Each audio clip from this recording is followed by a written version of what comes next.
Café na Praça com Diogo Lourenço.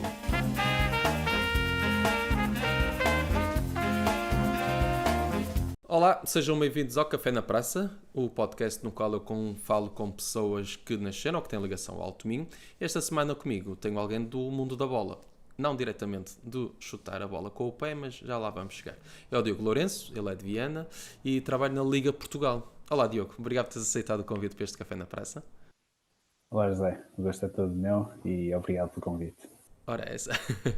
Diogo, no Café da Praça eu começo por perguntar a todos os meus convidados a mesma pergunta, a mesma questão, que é, em pequeno, o que é que gostariam de ser quando fossem grandes? A verdade é que eu sempre tive o sonho de trabalhar nisto da bola, no mundo do futebol. Lembro-me que o primeiro Mundial, ou melhor, a primeira competição de futebol foi o Mundial de 94 nos Estados Unidos e fiquei fascinado com aquilo que era um evento em que países se juntavam para disputar um troféu. Pá, e foi magnífico. Então, mas, ok, isso, todo o encanto em criança temos isso, não é? Mas daí, até de facto estás agora a trabalhar no mundo da bola, no futebol no caso, foi um longo percurso.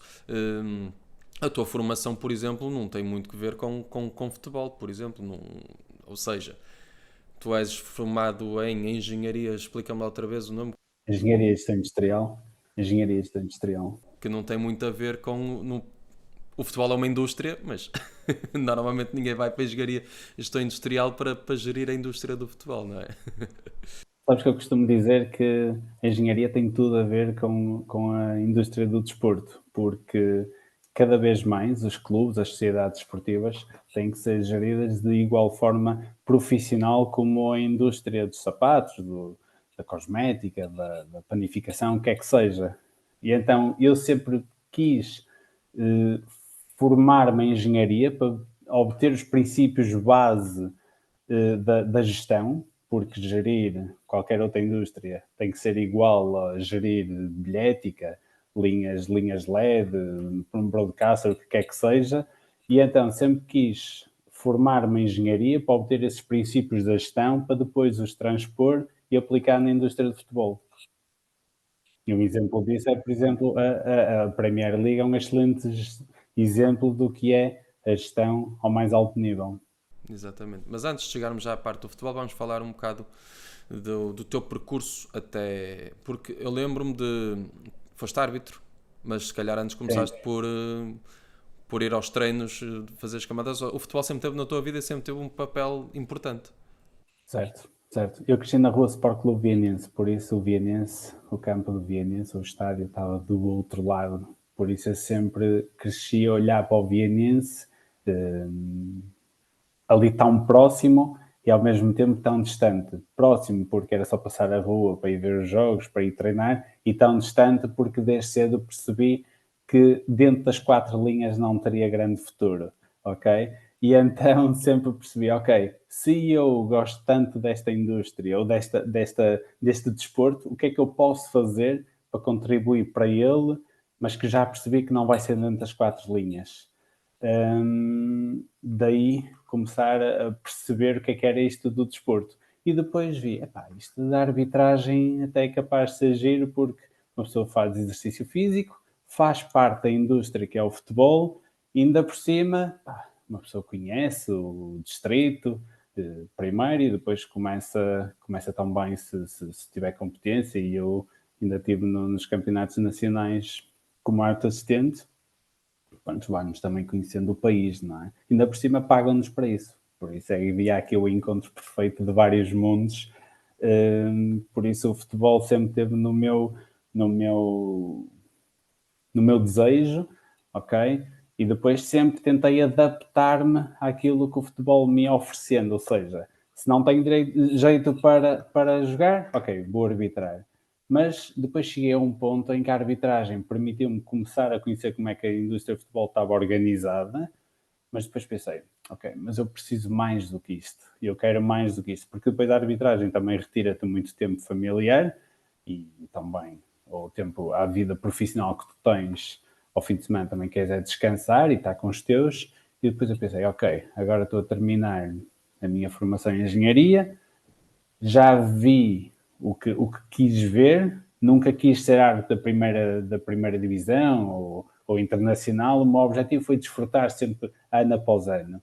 E depois vi que havia uma formação em Madrid, uma pós-graduação da FIFA, em gestão do futebol profissional. E foi aí que eu depois comecei a me enverdar mais pela parte da operação e gestão fora das quatro linhas.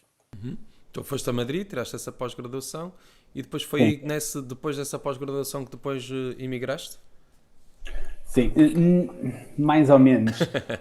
Mais ou menos, porque nesse ano foi em 2011, ao mesmo tempo da formação de Madrid, também inscrevi-me noutra em Lisboa, eram complementares uma com a outra. A de Madrid dava o carimbo FIFA, ok, que era importante para abrir portas e nesta rede de contactos, e a de Lisboa dava-me o networking a nível nacional. Tanto é que nessa de Lisboa, que os 5 melhores classificados tinham uma lista de clubes que depois poderiam exercer o estágio e cada clube só aceitava um candidato, um estagiário. E então era por ordem de melhores notas. E eu disse, ok, se eu estou a focar tudo nestes cursos, eu tenho que ser o melhor do curso. E então o primeiro classificado, que acabei por ser eu, e escolhi o Sporting, que por acaso também era o meu clube pronto, que tinha mais tradição familiar, o que tem. E então, pronto, a partir do Sporting, ao mesmo tempo trabalhava no Sporting como estagiário, a fazer estágio no Sporting e também estava em Madrid, ok?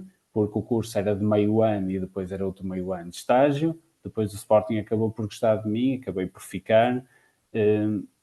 Mas no entretanto, também eu percebi, ok, isto estar aqui no Sporting dá-me um conhecimento muito daqui, muito local do Sporting e nacional. Uh, por que não ter também uma experiência internacional de curto prazo e ia haver o Mundial não, peço desculpa, o Europeu, Polónia e Ucrânia em 2012 em Poznan. Em Poznan eu candidatei-me e fiquei na cidade de Poznan como coordenador de voluntários. A grande vantagem de ter ido para coordenador de voluntários foi que permitiu-me ir mais cedo que os restantes voluntários e ter os chamados trainings em diversas áreas ligadas ao futebol, desde broadcasting, mídia, ticketing, as áreas técnicas. Então aquilo foi uma oportunidade de ouro, porque aquilo que eu fui para lá aprender em 2 meses, normalmente demora-se muito tempo depois a adquirir na experiência de Sem dúvida. clube, ou de federação, ou de liga. Esses grandes eventos de europeus, mundiais, que sejam, são ali mês e meio, 2 meses, muito intensos, em que são cursos avançados de tudo e mais alguma coisa.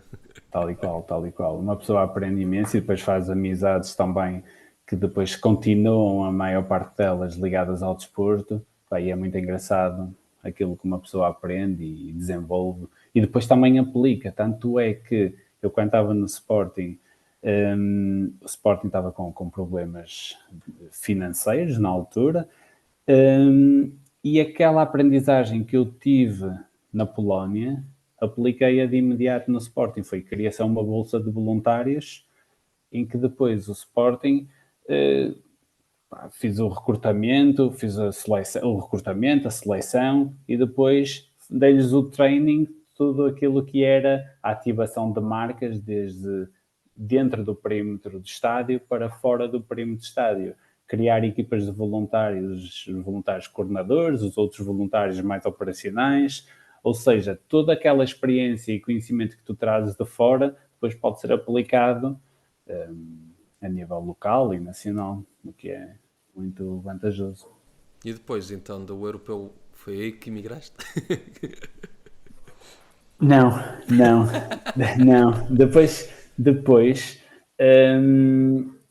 do Sporting, o Sporting estava em mudança de direção Ou seja, e apanhaste a entrada do Bruno de Carvalho. saída do Godinho Lopes, entrada do Bruno de Carvalho. E lançaram-me um desafio que foi, ok, como já estava no Sporting e também estava naquele curso de Lisboa, lá está, que eu tinha há pouco referido, da área de networking, lançaram-me um desafio que foi organizar a Taça de Honra de Lisboa, que já não havia há cerca de 20, 21 anos.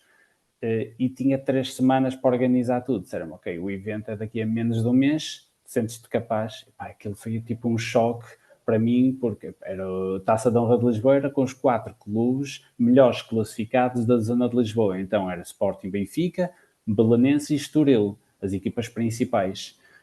Aí eu lembro-me que recebi aquela chamada e foi assim um abanão para mim. Eu pensei assim, ok, isto é o evento que me pode catapultar para a indústria do desporto, se correr bem, ou que pode destruir à nascença o meu sonho de trabalhar no futebol. E então, pá, fiquei ali meia hora a matutar e depois disse, não, vamos a isso, vai correr tudo bem. O evento correu tão bem que depois recebi uma chamada da federação para ir para a federação. Tive 3 anos na federação como gestor de bilhética. Mais uma vez, e entrei com cerca de 27 anos na federação, aos 30 pensei assim, Portugal é muito pequeno, preciso de ver mundo, preciso de crescer, preciso de ver outras coisas, melhores práticas. Sempre tive o sonho de Inglaterra. Inglaterra, na altura, era muito mais fácil do que o que é agora, com o Brexit. E então, despedi-me da federação, fui de malas e bagagens para a Inglaterra à procura do meu sonho, de cumprir o meu sonho, que era trabalhar na indústria de futebol. E pronto, fui para lá em janeiro de 2016 e só passados 3 meses é que encontrei a minha oportunidade no Manchester United. Foi uma candidatura. As coisas boas que acontecem em Inglaterra na área do desporto é que é tudo, as oportunidades são muito transparentes. Se precisam de alguém, desde a limpeza até a um senior manager, eles colocam tudo online. E eu vi uma oportunidade na área da bilhética, como já tinha experiência, era mais fácil. E pronto, candidatei-me e estive lá 2 anos e meio em Manchester. E depois mudei-me para Brighton, 3 anos, mais 3 anos. Por isso a minha experiência na Premier League em Inglaterra foram 5 anos e meio. E depois decidiste voltar para Portugal. Eu Sim, estou agora a fazer uma linha temporal que um é para depois timeline, te sim, perguntar as sim, várias sim, coisas que me sim. têm vindo. Sim. E então, eu estava em Inglaterra desde 2016, em 2020, março, rebenta a pandemia, nós já estávamos em Brighton. Tinha sido pai há 3, 4 meses antes do Rodrigo e aquilo mexeu-nos emocionalmente, o facto de quase conseguirmos vir 5 vezes a Viana ou a casa mexeu connosco. E porque é que eu digo quase? Porque comprávamos a viagem e depois havia um fecho de fronteiras, as viagens eram canceladas, havia qualquer coisa sempre que impossibilitava e passámos mais de um ano sem conseguir vir a Portugal. Em retrospectiva, um ano parece pouco, mas num cenário de pandemia, um ano com aquela expectativa, gestão de expectativa, depois também pais pela primeira vez, tudo de novidade, mexeu aquilo emocionalmente connosco. Mais com a minha esposa, que disse, olha, acho que preciso voltar para a minha zona de conforto. E pronto, e está tudo certo. E voltamos para Viena, ou para Mas Portugal, voltaste sem nada em concreto profissional. apalavrado com uma empresa inglesa na área de marketing digital, que eram fornecedores de serviços do Brighton na altura. E sempre pensei, eu ao voltar para Portugal não quero voltar para outra cidade que não Viena. Para viver em Lisboa ou no Porto, para isso continuaria fora de Portugal. Quero voltar para Viena e trabalhar desde Viena para o mundo. E assim foi, consegui trabalhar para a empresa inglesa que estavam a crescer no mercado nacional e pronto, ainda tive de 2021 até 2023, 2 anos, que foi de agosto até outubro, e desde outubro do ano passado estou a trabalhar na Liga, o que Com os também tem sido uma bilhetes. excelente. Na área da bilhética, sim. Então Como agora gestor da vamos então bilhética. entrar na área dos bilhetes, porque tens referido isto em vários momentos do teu percurso, e até porque está em voga, nesta semana principalmente, não é? Se bem que quando isto for para o ar, se calhar já não está. Ainda deve estar a falar disto. O que é isto ao certo da bilhética, do controle da bilhética? Como é que isto funciona? Porque as pessoas arranjaram um bilhete e todo o processo que está no. Todo o processo, como é que é até a pessoa ter o bilhete na mão? Como é que distribuição dos lugares? É isso? Passa tudo por aí? Tu diretamente na liga? És tu que dizes este estádio tem X para cada equipa? Ou é o papel em si? Ou no caso agora o digital? Explica melhor essa parte. Até porque tens fases diferentes de bilhética na tua carreira e acompanhaste também uma grande evolução no próprio formato do Sim, bilhete. sim, e mesmo na área da bilhética, passei por clubes nacionais, estrangeiros, passei por uma federação e agora numa liga. Todos eles diferentes tipos de gestão sobre isto, o que é a bilhética. Do ponto de vista do clube, o que o clube quer é proporcionar a melhor experiência ao adepto de forma mais cómoda e simplicista na aquisição do bilhete. Seja ela de forma online, que é aquilo que agora está cada vez mais em crescendo, não é? Ou também, se for na compra presencial, ok? O que nós queremos é que o adepto tenha a melhor experiência, ok?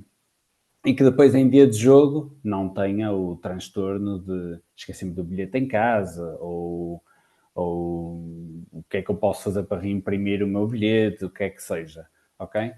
Do ponto de vista da federação ou da liga, o nosso papel é ajudar os clubes a tornar isto possível, ok? E depois também colocar, monitorizar e colocar aquilo que são as balizas. E as balizas aqui tanto pode ser no preço mínimo como máximo, como também nas quantidades, ajudar também na escolha do parceiro para a aquisição dos bilhetes, porque sabemos que aqui em escala, quanto mais se comprar em termos de quantidade para depois distribuir pelos clubes, mais se consegue reduzir ao preço dos bilhetes. Então aqui no fundo é demonstrar aos clubes que se trabalharmos todos de uma forma centralizada e unificada, conseguimos trazer mais valor à competição e depois também fazê-los poupar dinheiro nas encomendas de bilhetes, no, no envio dos mesmos e depois tornar também toda esta experiência cada vez mais personalizada e segmentada. Segmentada porque o José pode ir ao estádio do seu clube favorito uma vez ao ano ou duas vezes ao ano quando vem à sua cidade, mas eu posso ter bilhete anual e vou todas ou todos os jogos em casa. A comunicação para nós tem que ser diferente, porque a comunicação para mim tem que ser muito mais sobre a minha experiência de dia de jogo de estádio, ok? A tua experiência tem que ser uma experiência de género, olha, vou dar aqui um exemplo da Uber Eats, ou da Uber e da Uber Eats, ok? Um parceiro trabalhar na área da bilhética pode ser, por exemplo, faltam 2 horas para o jogo começar, ok? E eu recebo uma notificação da Uber a dizer assim, está na hora de chamar o teu Uber para ir para o estádio. E outro adepto que não vai ao estádio, mas que segue o mesmo clube, no mesmo timing, 2 horas antes, diz assim, está aqui o teu menu para tu escolheres o que queres almoçar, ou lanchar, ou petiscar, enquanto que vês o jogo no conforto da tua casa. Ou seja, o mesmo parceiro, segmentos diferentes e personalização. Não estava a ver que já. Sim, de facto faz todo o sentido isto. Eu ia te fazer uma pergunta que não tinha nada a ver com isto, que é da nível de bilhética, que era como é que hoje se controla a revenda? Ou seja, e pegando um caso muito concreto, foi a primeira vez que eu me lembro e que tenho memória dos preços elevados de bilhetes, que foi quando o Sporting foi campeão depois de muitos anos, que era contra os Salgueiros e que andavam a vender bilhetes a preços exorbitantes. Hoje em dia, com estas coisas todas dos bilhetes digitais e tudo mais, é mais fácil ou é mais difícil? Até porque depois coloca-se outra questão que é, eu posso ter o bilhete, por algum motivo não posso ir e quero revendê-lo. Porque há a revenda legítima, com uma justificação plausível, e há a revenda que não é só com o objetivo do negócio. A revenda está contemplada em regulamento, por isso os clubes podem fazê-lo, ok? Contudo, hum, cada vez mais a revenda torna-se cada vez um processo mais controlado, se for feito de forma online. Ou seja, com a nominalidade, tu consegues saber quem é que comprou e para quem é que tu passas. Ou seja, tu não vais e passas para mim. Podes simplesmente passar o teu bilhete que está na wallet, ou que recebeste em formato PDF, ou então podes simplesmente listar o teu bilhete na plataforma do clube e outro sócio ou adepto tem a oportunidade de comprar, ok? Isso é a revenda legítima. A revenda que não está contemplada em regulamento, a ilegal, é aquela que se encontra na maior parte dos estádios, fora do perímetro do estádio, que, que é preços inflacionados. Esses aí, a ASAI tem um controle bastante apertado, mas que é um flagelo. É um flagelo. O que é que nós na Liga estamos a fazer para, para combater isto da venda ilegal? Já não lhe chamo revenda, vou-lhe chamar venda ilegal de bilhetes. Temos uma plataforma centralizadora no site da Liga Portugal, ok? Lá um tag chamado Bilhética, onde tem lá tanto a BetClick como a SabSeg, ou a Liga 1 e a Liga 2, e depois tu selecionas a jornada, já tem lá os jogos todos por dia e hora, e depois tem embaixo de cada clube o canal oficial de venda desse clube. Tu queres ir ver o Portimonense, o Moreirense, e vais à jornada, o que é que seja, selecionas o clube e aparece logo o canal oficial do clube, para o qual tu és redirecionado. Isto é algo que nós estamos a fazer. Outra coisa que estamos a fazer é, por exemplo, investir em campanhas paid media para que esse URL da bilhética, quando alguém escreva bilhetes Liga Portugal, ou bilhetes Sporting, ou bilhetes Portimonense, o que é que seja, ou tickets mesmo, se alguém estiver fora e é um turismo que vem a Portugal, e Portugal agora está na moda, se escrever tickets Benfica, no topo do Google aparece a nossa página da bilhética e não a Viagogo, ou a StarCub, ou a TicketBiz, o que quer que seja. Não sabemos que isto não vai acabar com a bilhética ilegal, com a revenda ilegal, mas estamos a procurar encontrar formas de minimizar este flagelo. Claro. E diz-me uma coisa, é caro ir ao futebol em Portugal? Não, não, não, não, não. Não é caro. Agora, é caro se tu fores uma ou duas vezes por mês de Viana a Lisboa para ir ver o clube da capital, ou se fores ver o de Viana ao Porto, mas se apoiares o teu clube local, não é caro. Não é caro, não é? Por isso, a mensagem aqui que eu deixo é para se apoiar sempre o clube local, não é? Que o futebol em Portugal não é caro, de todo, de todo. Tanto é que o bilhete mais caro, ou o preço máximo em Portugal, é 93 euros, mas nunca é aplicado esse preço. Nunca foi aplicado esse preço nos últimos anos. Mas estás a falar do bilhete mais caro, normal de bancada, não estamos a De falar bancada, certo? Depois não estou a falar de corporate, nem de hospitalidade. por exemplo, se fosse para uma bancada central de um estádio, que é uma banca, é central, teoricamente, mas ainda não foi aplicado. Os 93 euros nunca foram aplicados?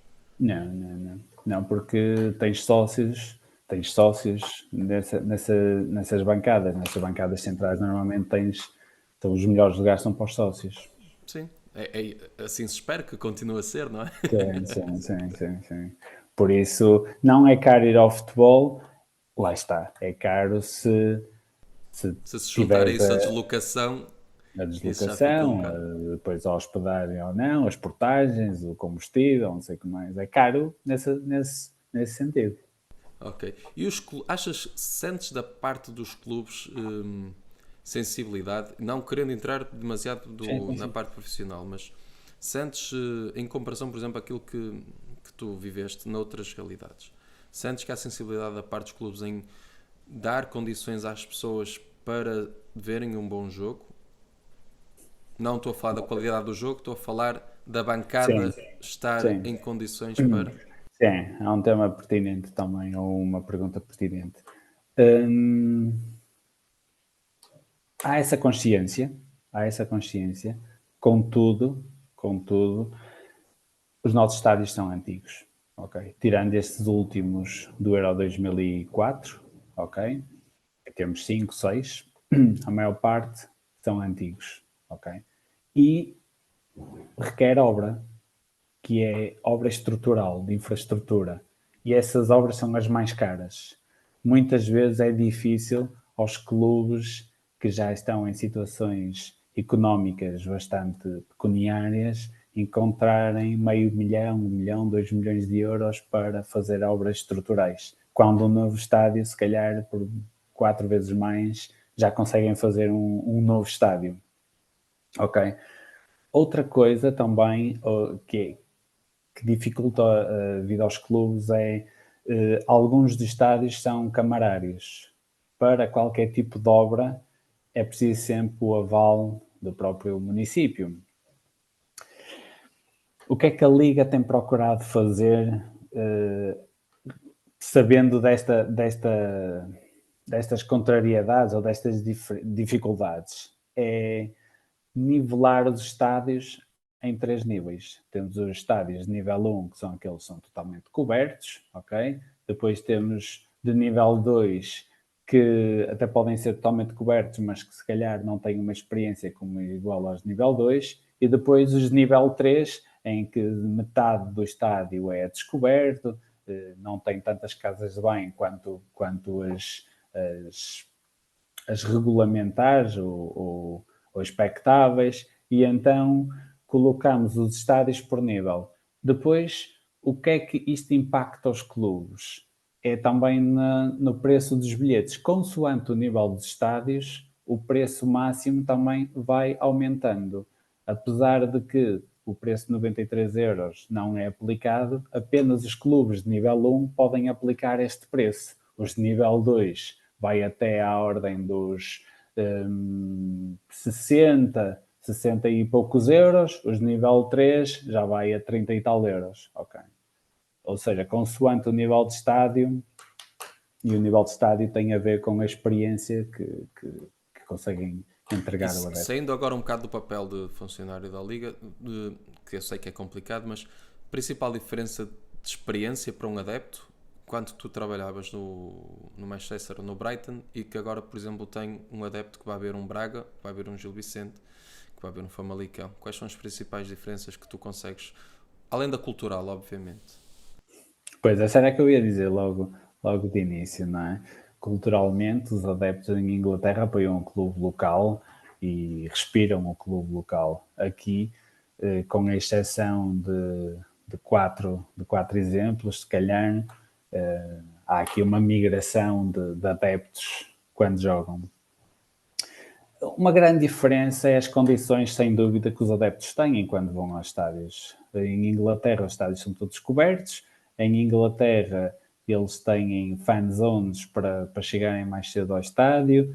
Eles têm assentos que lhes dão conforto. Toda a experiência de ir ao jogo em Inglaterra, regra geral, é boa. E eu estou aqui a falar da Premier League e Championship, ok? Que é a primeira e a segunda divisão.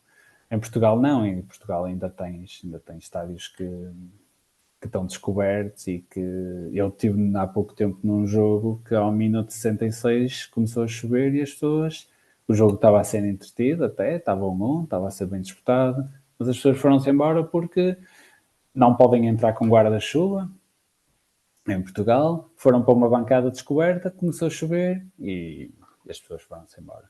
E ainda por cima estamos a falar de uma bancada que estava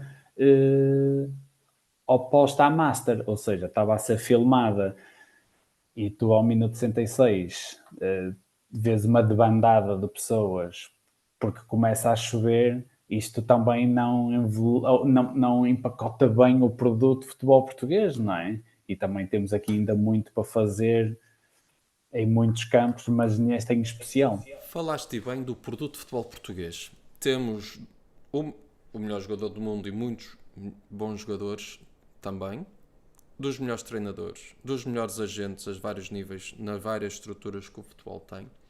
Porque é que o campeonato, no caso a Liga Portuguesa, ela não consegue, e vais dizer naturalmente, se calhar são os três eucaliptos, mas estou aqui já a adiantar. Porque é que o produto não consegue, por exemplo, eu estou a viver nos Emirados e não há transmissão televisiva sequer nesta zona do Médio Oriente do campeonato português. Mesmo que eu queira ver, não há essa transmissão. A culpa, acho que atribuindo eu, não a ti, acho que não passará tanto pela Liga, mas assim pelos clubes por não quererem unirem-se para trabalharem em conjunto. Também, também. E também também temos que olhar para as nossas fraquezas e também tentar perceber onde é que as podemos transformar em forças, ok? Algo que nós implementamos o ano passado para ajudar o futebol português foi o tempo útil de jogo. Os clubes terem consciência qual é o tempo útil que têm tido em cada jogo. Porque tradicionalmente, nós sendo latinos, pá, aquela manha, ok? Se temos um toque, atiramos para o chão, damos ali dos rodopios e não sei o que mais. Para nós acaba por já ser normal, porque já estamos habituados a isto, mas para um adepto inglês ou alemão, pá, olha para aquilo e começa. É aborrecido para eles e mudam de canal. Por isso também temos que tornar o nosso futebol mais apelativo dentro das quatro linhas. É óbvio, não descurando aquilo que eu já falei antes, fora das quatro linhas, as condições do estádio, mas temos que tornar o nosso futebol mais apelativo. Isto com o tempo útil consciencializa os clubes sobre as perdas de tempo, ok? Quando o guarda-redes mete a bola para pontapear, está num canto e depois vai para o outro lado da baliza, não sei o que mais. Isso em Inglaterra e na Alemanha não se vê, e em Espanha também não, mas aqui ainda se vai Em Espanha vendo. ainda se vê. Menos, já se viu Ainda mais, viste, já ainda se viste viu no mais. outro dia, ainda viste no outro dia na meia final da Liga dos Campeões, não é? Uma equipa a perder tempo e estamos a falar de uma equipa. O Real Madrid eliminou o. O Bayern. Pronto, e estavam a perder tempo. Tanto é que depois tens o Vinícius a fazer aquele vídeo que depois Sim, se sim, viralizou. sim, Por sim. isso do perder tempo acaba por ser. Eu percebo o que queres dizer, mas estás a falar no campeonato Sim, normal, sim, sem dúvida. sim, sim. Depois Não são também é jogos a uma, eliminar. depois também tem que ser uma questão de posicionamento. Nós nunca vamos estar ao mesmo nível de uma La Liga, de uma Premier Liga, de uma Bundesliga, ok? Mas temos que nos posicionar como um campeonato exportador, como uma liga exportadora de talento. Por isso é que também temos o slogan do Cria Talento. Um, que é para conseguirmos vender isto para fora, do género, ok, em Portugal se calhar podemos não encontrar um Mbappé a jogar ou um Haaland, mas se calhar podemos estar aqui a ver um próximo melhor jogador do mundo daqui a 5, 6 anos. Podemos estar aqui a ver a próxima geração de ouro da seleção portuguesa, porque os miúdos começam todos no nosso campeonato e depois os clubes, lá está, naturalmente têm que os vender por causa da pressão financeira que, que isso os obriga numa tenra idade. Por isso também tem que ser muito numa questão de posicionamento. Se calhar nunca vamos ter o futebol mais entusiasmante, mas se conseguirmos posicionar-nos nesse campo e também reduzir aquilo que são as manhosices dos jogadores dentro do terreno de jogo, tanto melhor. Outra coisa que é igualmente importante é a forma como nós comunicamos o futebol português por parte dos intervenientes. Queixámos-nos muito dos árbitros, queixámos-nos muito de, de fatores que depois vai saber em retrospectiva e, epá, e o VAR até teve bem em anular aquela decisão, mas depois ali no calor do jogo fala-se mal de todos e, e isto também depois não é fácil para quem quer comprar o produto de futebol português estar a adquirir um produto que o próprio produto se diz mal dele próprio, não é? Claro. Diogo, já estamos a entrar nos descontos deste café na praça e para os descontos eu guardo a pergunta com que costumo concluir, que é, li no livro do José Eduardo Agualusa, conversa entre duas personagens e uma delas pergunta à outra, que é, se tivesses que viver para sempre no mesmo dia, que dia seria esse? Que pergunta. Eu não sou saudosista, não sou saudosista, hum, nem gosto muito de viver o dia a dia, ok? Por isso, se calhar poderia ser hoje, porque hoje estou bem, com saúde, com alegria, com a família, hum, por isso A tomar poderia um ser bom hoje. café? Exatamente, acho que é bom olhar para o passado com aquela saudade e com aquela memória boa, projetar hoje, projetarmos o futuro, o que é que queremos ser amanhã, mas também é importante desfrutar hoje, por isso manter-me se calhar no hoje, com as condições que tenho, que não posso queixar felizmente, e continuar a crescer. Muito bem. Olha, Diogo, muito obrigado. Aprendi bastante e muito mais gostaria de falar. E se calhar vamos falar depois presencialmente, nós dois mesmo num café sobre o que fazes, porque temos muitos pontos em comum na nossa vida profissional a nível de trabalhar com Liga. Por isso, depois, quando eu regressar neste verão a Viana, vamos tomar um cafezito. E muito obrigado por este café na praça e espero que quem nos esteja a ver ou ouvir que também tenha gostado de tudo aquilo que partilhaste comigo. Boa, obrigado José. Tudo bom? E qualquer coisa, se alguém quiser entrar em contato comigo através de LinkedIn, Diogo Lourenço, estou sempre disposto, porque algo que eu senti dificuldade no início, quando queria entrar nesta área, era às vezes a rede de contactos. E parece uma indústria muito fechada. O que eu puder ajudar, estou comigo. Ora Tá bem, bem? muito obrigado. Um Fica feito abraço. o convite por parte do Diogo e eu lanço-lhe o convite de continuar a acompanhar este Café na Praça. Estamos na terceira temporada. Para a semana volto com mais um convidado. Muito obrigado.